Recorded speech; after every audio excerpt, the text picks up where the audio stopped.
Welcome back. So I have an exciting video for you guys today. So this is the first time this bike has ever ran in 20 plus years.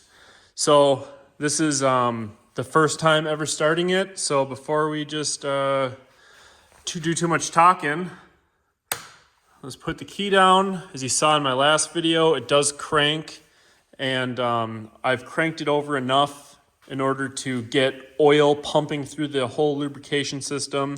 And I've verified that oil does make it up to the head and oil's getting to the rockers on both sides. So before you guys say you didn't prime the oil system, yes, I did. I just didn't film it. So another one of my videos, I've rebuilt the carbs, gone through the whole electric system, obviously tires and forks, and has fresh oil in it, new filter, transmission, rear drive, drive shaft, the whole nine, fresh battery, just put some fresh gas in it. I have not even tried starting it yet. So this is the first time. The timing probably will be off due to the fact that I replaced the condenser and the points unit and just did it by statically timed it on the bench, you know.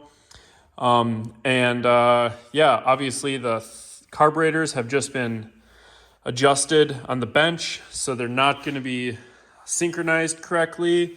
But my fuel valves right here are on. I do not see any gas coming out of the bottom here.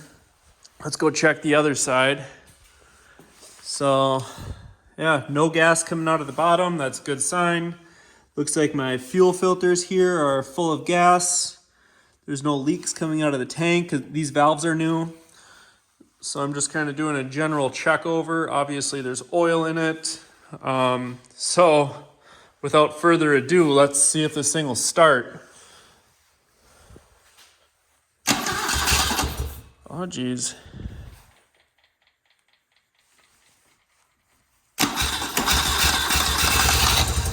That was easy. Oh. Giving it a little bit of gas up here. Sounds like it's firing on one. I'd like to check the timing now.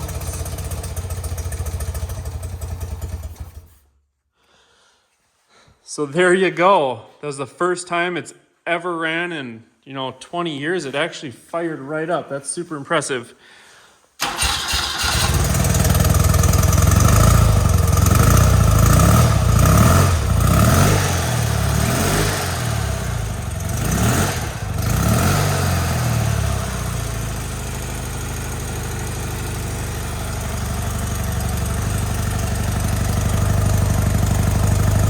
Not even smoking a little bit. I don't know what that is. It's probably just some oil that I spilled on the exhaust earlier. But I'm giving it a little bit of gas. I can tell that it won't idle on its own. So I'm giving it a little bit of gas. The carburetors still need to be adjusted. Oh, there we are. Idling on its own. Sounds great. It might die here shortly, but let's pull the timing plug off and let's check the timing.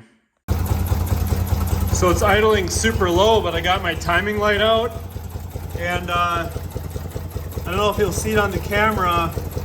You can't see that at all. But the S mark in the timing window there is aligning right. Is perfect, so I no need to adjust the timing. Yeah, I don't know, the frame rate's off a little bit. You might be able to see it on there, but so I got my timing light set up to just another battery there. So my points unit is timed properly, and the S mark is right in the window, and then when I rev it up, it should transition to the F mark. So I revved it up to about 3,000 or 4,000 RPM, and the timing light went from the S mark to the F mark. So I know my timing is set correctly, and my My advance unit up there is working correctly. So it is idling on its own now. I gave the idle screws another half turn, but now it's time to synchronize the carburetors and get it running really well. So I got my carburetor synchronized device hooked up here. So it looks like my left carburetor is just gonna need a little bit on the idle screw. So we're adjusting it at idle. So the idle screw right there. I'm just gonna slowly crank that in until the lights align with the little smiley face in the center there.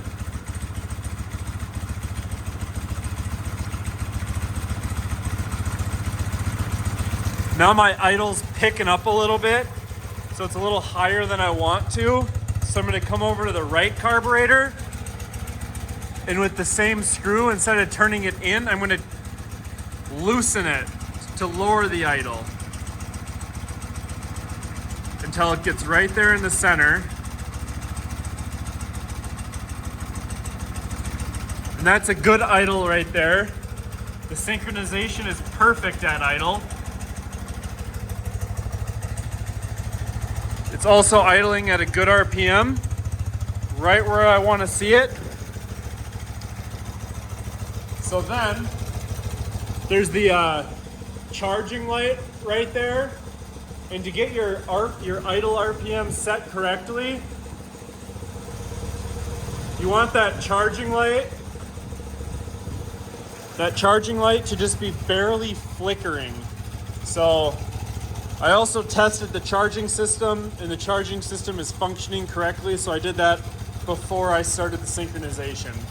So now we're gonna synchronize it off idle. So what we're gonna do is rev it up.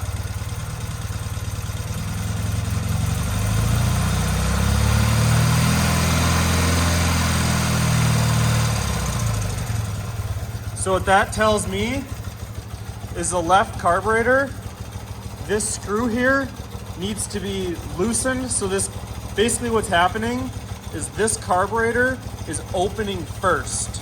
So this carburetor, the butterfly valve opens, and then the other side starts to open. So this one's pulling a little bit harder than the other one.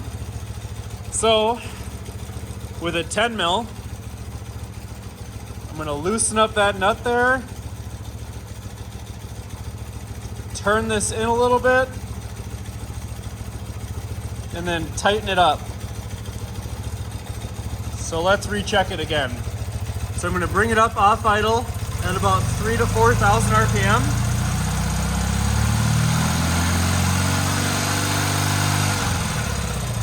Perfect. So it's smoking a little bit, but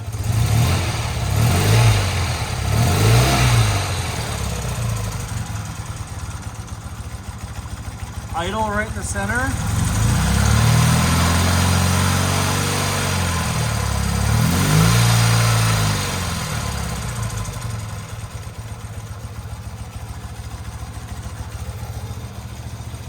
She's a runner. She's running really good. So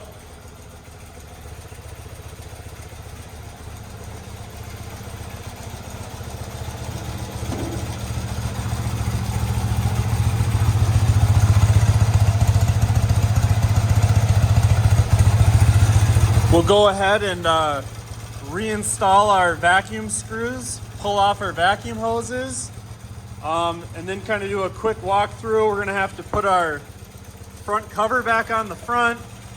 I'm gonna check the oil, check all the fluids, and then I think we got a runner. One more thing I like to do is while the bike is running, use an infrared thermometer like this and just shine it right at the head there.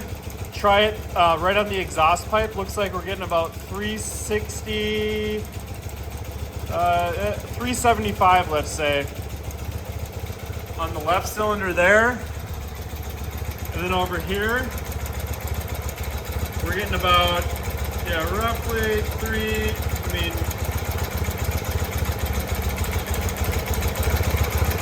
roughly the same on both cylinders.